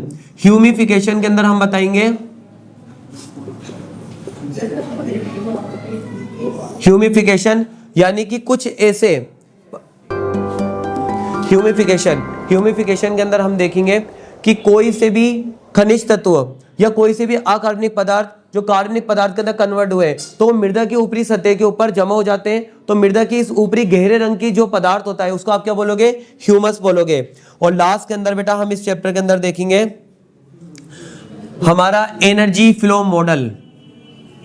हम बोलेंगे ऊर्जा प्रवाह मॉडल। तो हम ऊर्जा प्रवाह मॉडल के अंदर दक्षांत का नियम भी बोलते हैं या इसको हम लिंडेमान मॉडल भी बोलते हैं। इस मॉडल ने हमें साइंटिस्ट लिंडेमान ने दिया था, तो लिंडेमान मॉडल के नाम से जानते हैं। इसमें हम बताते हैं कि एक भी कोई सी भी जो श्रृंखला होती है उस श्रृंखला के अंदर जो एनर्जी का ट्रांसफर होता है वो 10% के हिसाब से होता है। 10% ही कोई भी नेक्स्ट जो अपना कंज्यूमर होता है उपभोक्ता वो अब्जॉर्व कर पाता है, बाकी सारे उसके फिजियोलॉजिकल या मेटाबॉलिक एक्टिविटीज के अंदर कवर किया जाता है। ओके, इसके बाद हम टॉपिक देखते हैं नेक्स्ट हमारा फूड चेन यानी कि खाद्य श्रृंखला। खाद्य श्रृंखला कितने प्रकार की हो सकती है। कोई भी जो हमारा वातावरण है पारिस्थितिक तंत्र में उसमें जैविक घटक खाने के लिए एक दूसरे पर एक चेन बनाते हैं, एक दूसरे पर डिपेंड होते हैं, निर्धारित होते हैं, निर्भर होते हैं। इस प्रोसेस को आप क्या बोलोगे, खाद्य श्रृंखला। खाद्य श्रृंखला अगर उत्पादकों से स्टार्ट हो रही है तो उसको आप बोलोगे चारण। जैसे कि सबसे पहले घास है, घास को शाकाहारी जीवों ने खाया, शाकाहारी को छोटे मांसाहारी ने खाया, छोटे मांसाहारी को बड़े मांसाहारी यानी बड़े कार्निवोरस ने खाया, तो इसको आप बोल दोगे चारण। चारण के बाद हम देखेंगे मृतोपजीवी। मृतोपजीवी के अंदर यहाँ पर आपका उत्पादक को इंक्लूड नहीं किया जाता। जैसे केचुआ है, यहाँ पर मृतोपजीवी सेप्रोफाइटिक एनिमल को यूज में ले जाते। जैसे केचुए को मेंढक ने खाया, मेंढक को आगे जाके किसने खाया, सांप ने खाया, उस सांप को मोर ने खाया। तो यहाँ पर सेप्रोफाइटिक एनिमल से ये चेन स्टार्ट की जाती है। और लास्ट में होती है परजीवी, ऐसी खाद्य श्रृंखला जिसके एंडिंग जो होता है वो परजीवी पर होता है। जैसे घास है, घास को किसने खाया, बकरी ने खाया, बकरी को किसने खाया, शेर ने खाया। और उस शेर के बालों में परजीवी के रूप में या तो कोई इंसेक्ट हो सकता है या कोई जू हो सकती है या कोई अदर आर्थ्रोपोडा मेंबर हो सकता है, तो परजीवी पर यानी पैरासाइट पर खत्म होगी। उसके बाद इस चैप्टर के अंदर हमारे पास लास्ट टॉपिक बचता है पिरामिड। तो आप पिरामिड किस तरीके से बनाते हो। पिरामिड आप जीव संख्या का पिरामिड, जो उत्पादक होते हैं उनकी नंबरिंग सबसे ज्यादा होती है, उसके बाद प्राथमिक उपभोक्ता की उससे कम, द्वितीयक उपभोक्ता की उससे कम और तृतीय उपभोक्ता की उससे कम। लेकिन यहाँ पर हम वृक्ष, याद रखना बेटा, वृक्ष का पिरामिड उल्टा बनाएंगे। रीजन, वृक्ष की जो संख्या होती है वो कैसी होती है, कम, और वृक्ष पर रहने वाले पक्षियों की संख्या ज्यादा, पक्षियों से ज्यादा कीटों की संख्या और कीटों से ज्यादा उन पर रहने वाले परजीवी की संख्या। तो वृक्ष का जैव भार का पिरामिड कैसा बनेगा, उल्टा बनेगा, अपोजिट बनेगा। याद रखना बेटा आप लोग की टॉपिक। सेकंड टॉपिक है हमारा जैव भार का पिरामिड, यानी जीवों का वेट लिया जाता है इसके अंदर। तो आपको पता है अगर हम प्लांट्स का वेट काउंट करेंगे तो सबसे ज्यादा आएगा क्योंकि उनकी क्वांटिटी भी ज्यादा थी।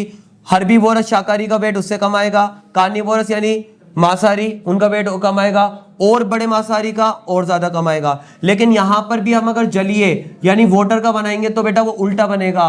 ये दोनों हमारे एक्सेप्शन केस के अंदर लिए जाते हैं, इनको आपको जरूर याद रखना है।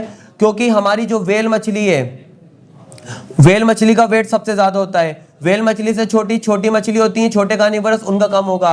और छोटे प्लांट्स का, छोटे एनिमल्स का और कम होगा, फिर प्लांट्स का जो होता है वो सबसे कम होता है। आपका इस चैप्टर का लास्ट टॉपिक है ऊर्जा का पिरामिड। ऊर्जा के पिरामिड आपको पता है, ऊर्जा के स्तर लगातार हर स्तर पर कम होता जाता है।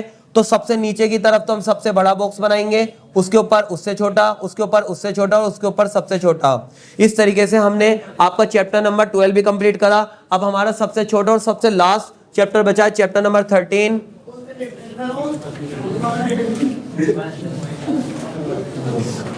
ठीक है, तो आप चैप्टर नंबर 13 देखोगे बेटा। चैप्टर नंबर 13 के अंदर आप बताओगे जैव विविधता।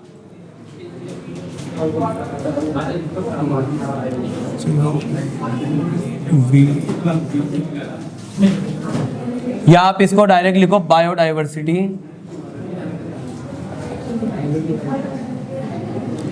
एंड कंजर्वेशन, यानी इसका संरक्षण कैसे करोगे आप। ओके, सबसे पहले हमारे पास टॉपिक आती है डेफिनेशन, यानी कि परिभाषा। परिभाषा किसकी होगी बेटा?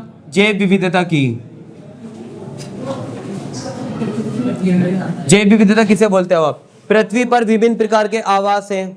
तो जैव विविधता यानी कि विभिन्न प्रकार के आवास होते हैं। इन आवासों के ऊपर विभिन्न प्रकार के जीव रहते हैं। तो जीवों का इस तरीके से फैलना, इस तरीके से उपस्थित होना, इसे हम क्या बोलेंगे? जैव विविधता। जैव विविधता हमारे पास 3 प्रकार की होती है बच्चों। कितने प्रकार की होगी? 3 प्रकार की। अगर कोई भी चीज आनुवंशिक रूप से जैव विविधता दर्शा रही है तो उसे अपन बोलेंगे आनुवंशिक। उसके बाद अगर वो जातीय जैव विविधता दर्शाती है, विभिन्न प्रकार की जातियां, तो क्या बोल दोगे? जातीय जैव विविधता। और अगर वो पारिस्थितिकी लेवल पर दर्शाती है तो उसे आप क्या बोल दोगे? पारिस्थितिकी विविधता। ओके, पारिस्थितिकी को भी आप 3 कैटेगरी में बताते हो, अल्फा, बीटा, गामा। इसके अंदर आपका एक प्रकार की क्या आ जाएगी बच्चों? बताओ। Alpha, beta, gamma. इसमें एक प्रकार का समुदाय होगा। इसमें विभिन्न प्रकार एक से ज्यादा 2 प्रकार के समुदाय हो सकते हैं, और इसमें पूरा एक क्षेत्र के समुदाय इंक्लूड किए जाते हैं। इसके बाद हम बताएंगे हमारी जो जातियां हैं वो किस तरीके से लॉस हो रही हैं। तो बायोडाइवर्सिटी लॉस क्यों होती है बेटा? इसके रीजन बताएंगे हम सबसे पहले। बायोडाइवर्सिटी लॉसेस यानी वो कैसे खत्म हो रही है। सबसे पहले बताएंगे हम कि जंगल जो होते हैं वो समाप्त होते जा रहे हैं। हम फैक्ट्रियों या इंडस्ट्रियल एरिया के कारण जंगलों को काटते जा रहे हैं, या समुद्र के अंदर पोल्यूशन हो रहा है जिस वजह से उनके आवासों के अंदर कमी आ रही है, तो जातियां विलुप्त होती जा रही हैं। सेकंड हम बता देंगे बेटा अत्यधिक दोहन। अत्यधिक दोहन के अंदर हम उन चीजों को ज्यादा पोल्यूट कर रहे हैं, उनका खनन कर रहे हैं, जिस वजह से भी उनके आवास खत्म होने की वजह से जातियां खत्म होती जा रही हैं। बाहरी जातियों का आक्रमण, कई बाहरी जातियां आ जाती हैं और वो ज्यादा ताकतवर होने की वजह से परभक्षण क्रिया कर लेती है, जिसकी वजह से यहाँ पर जातियों का समाप्ति होती जा रही है, जातियों के लुप्त होती जा रही है। और इसके बाद हम बताएंगे प्रदूषण। प्रदूषण भी हमारे पास एक मेन कारण हो सकता है, पोल्यूशन। अब आप बताओगे आप इनको बचा क्यों रहे हो? बचाने के पीछे कोई तो रीजन होगा। हम जैव विविधता या बायोडाइवर्सिटी को कैसे सेव करते हो? तो हम इसके अंदर बताएंगे बायोडाइवर्सिटी को हम सेव करेंगे। सबसे पहले उपयोगी, हमें कई प्रकार से ये उपयोगी साधन देते हैं, जैसे कि हमें फल फ्रूट भी मिलते हैं, सब्जियां भी मिलती है जंगलों से, या विभिन्न प्रकार के जीव जो होते हैं वो हमें काफी फायदा भी पहुंचाते हैं। उपयोगी के बाद व्यापक रूप से उपयोगी भी हो सकते हैं, जैसे कई जीव या फिर कई पौधे जो होते हैं मेडिसिनल प्लांट के रूप में काम में आते हैं। कई जीव जैसे होते हैं वो डोमेस्टिक होते हैं, वो आगे जाके काम आते हैं। और लास्ट में हमारे पास आते हैं नैतिक मुद्दे। नैतिक मुद्दे यानी कि जिनकी कोई क्वांटिटी नहीं है, जैसे जंगल हमें बड़ी मात्रा में ऑक्सीजन देते हैं, या कोई जीव जो होते हैं बड़ी मात्रा के अंदर हमें फायदा पहुंचाते हैं। इस तरीके से उनको अपन नैतिक मुद्दों के अंदर यूज में लेंगे। तो सबसे पहले तो हमने बायोडाइवर्सिटी की डेफिनेशन देखी, उसके बाद उसके टाइप देखे, उसके बाद जैव विविधता क्षति के कारण देखे। कारण के बाद हमने बताया कि वो हम उनको बचा क्यों रहे हैं, उनका संरक्षण क्यों कर रहे हैं। संरक्षण यानी कंजर्वेशन करने के हमने कारण बताए। उसके बाद हम बताएंगे हम उन्हें कैसे बचा सकते हैं। तो इसके अंदर हम देखेंगे स्व स्थानीय संरक्षण होता है, एक होता है बहि स्थानीय संरक्षण। इसको आप बोलोगे इन सिटू कंजर्वेशन, और इसको आप बोलोगे एक्स सिटू कंजर्वेशन। स्वस्थानीय संरक्षण के अंदर आप जीवों को उनके प्राकृतिक आवास में रखते हो, जैसे कि सेंचुरीज हो गई, सेंचुरीज के अलावा आपने बायोलॉजिकल गार्डन्स बना लिए बड़े, या आप उनको प्राकृतिक आवास के अकॉर्डिंग उनको सेव कर रहे हो।